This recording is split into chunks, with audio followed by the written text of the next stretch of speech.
To get started, what I need to do is actually load my photos that I'm going to use for my double exposure into Photoshop, but I actually want to load them as a stack, and what that means is that it's going to load them so that they're all individual layers. So what I'm going to do in Photoshop is go to File, Scripts, and then I'm going to go down to where it says Load Files into Stack.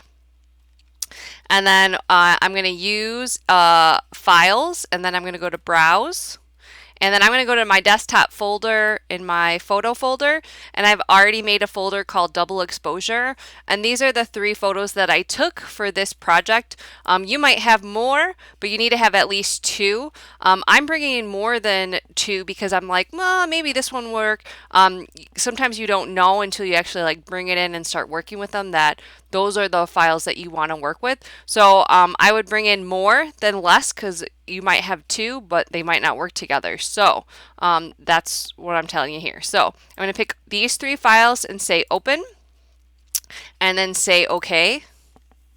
And it's going to take a second, and it's because it's taking those 3 files and it's putting them on individual layers. Okay, so there's all 3 of my photos, and it generated layers for each of them. Okay, before I get started, I need to resize this photo. So if I go to image size right here, we can see that it's 28 inches by 18 inches, and it's only 72 dpi. So I'm going to hit cancel here, and I'm going to go to the crop tool. I'm going to go to width, height, and resolution in the drop down menu, and I want this to be 10 inches by 8 inches, and I'm going to change it to 300 dpi. And then I'm going to hit the check mark. All right, so it kind of zoomed in, so I'm going to hit Command 0, and that's going to make the canvas fit to the page. All right, as I'm getting started here, notice there's a little asterisk here. That means I've made a lot of changes and I haven't saved yet. It's also called Untitled 1. So at this time, I'm going to hit File, Save As, and I'm going to call this first name, last name, underscore double exposure, underscore, and then today's date. Now notice I'm saving this as a Photoshop file .psd.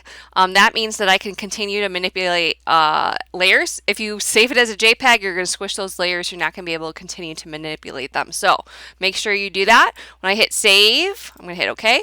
Notice that the asterisk's not there anymore. So I've actually changed this. And now it's saved. So now along the way I can just hit Command S to save as I move along, and it's going to save all those changes. Okay. The first thing I want to do is for this particular double exposure, one of the requirements is that it has to be black and white. So I'm going to go down to the adjustment layer, and I'm going to go to Channel Mixer, and I'm going to select monochrome, and I'm just going to collapse that. Okay, so now it's going to, this layer is affecting all the layers underneath it. It's making all of them black and white.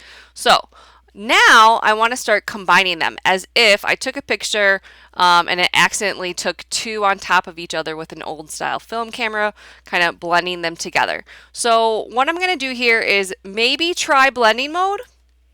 Okay, so we can try some different blending modes and see how that kind of squishes together. I might get a winner here. And the other possibility, I'm going to go back to normal here, is going to opacity and bringing down the opacity of that top layer and seeing how it blends. Okay, so I'm looking at these and I'm like, okay, I don't really like how that pumpkin is kind of blending in with my daughter's nose. So I'm going to turn that one off. And now we got this one, and we have it at 100% opacity. And I'm going to see, maybe I want to actually blend it with another one. All right, so I'm going to bring down the opacity of this one, and also maybe look at how it's blending as well. Okay, so that's kind of like the starting place. So I actually like this one better than that first one, but I actually don't like that it's this way. The pumpkins are going this way. I kind of wanted to go the other way. So I'm going to go up to, I have that layer selected with the pumpkins. I'm going to go to Edit, Transform. And here notice I can play around with the scale of this photo, rotate it, warp it. And notice I can flip it horizontally and vertically. So I'm going to hit horizontal, and then notice now the pumpkins are going the other way. So that's perfect. And I'm going to come back to this layer, and I want to kind of bring it up. And opacity isn't really, doing it for me. I definitely know that I want to play around with masks, okay? I'm going to go ahead and bring down the opacity of this one and this one. And I want to show you that when you see this grid, you're kind of like, what is this grid? I don't want that grid to like print. It's not going to print. It's just showing you that this is transparency. So while you work, I highly recommend that you come down next to the garbage can and make a new layer. Click and drag that layer to the bottom. And I'm going to fill this layer with white. So I'm going to go to my paint bucket. And if you don't see it over here, it might be under your gradient tool. So I'm going to pick the paint bucket. It's set at white. If it's not set at white, you could double click and pick your color. And then I'm just going to click, and it just filled that layer with white. Okay, so now we don't see that weird pattern anymore, that transparent pattern. So that's just something I wanted to make you aware of as you're kind of playing around with opacity. You might see that grid. Okay, so I want to add a mask to both of these to kind of play around with what I want to show on each layer. So I'm going to pick my daughter, and I'm going to go to mask. All right, now, and everything's showing on this layer. I'm also going to pick the other one and pick mask. And again, everything is showing on this one. So remember that with mask, I can paint with black and things will start disappearing. Okay, and I can bring it back by painting it white again. All right, and then it will come back when I paint white. So what I'm actually going to do here with the pumpkins is I don't want it to be so evident on the left side. So I'm going to make sure my mask is selected, and I'm going to go to my gradient tool, and the gradient is set from black to white. And so that's what I want to do. I'm going to click and drag over this layer, and notice that it made a black to white gradient. And now this isn't so evident behind her. I actually kind of want to move it over again. So this time I'm going to click and drag to the left, to the right over here. And I'm going to keep doing that until the pumpkins are definitely still noticeable, but it's not like merging with her. So I really like that.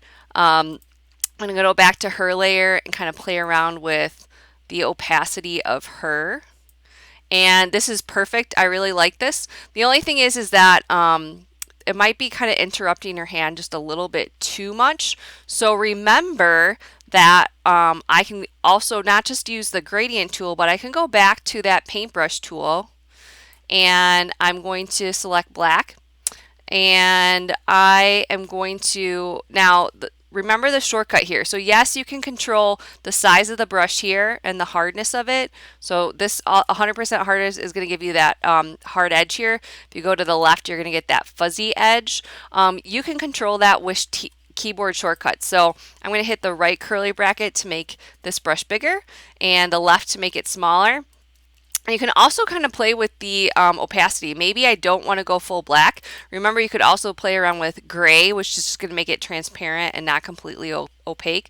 So I'm going to select that mask, make sure the mask is selected, not the picture. And then I'm just going to click and drag over this.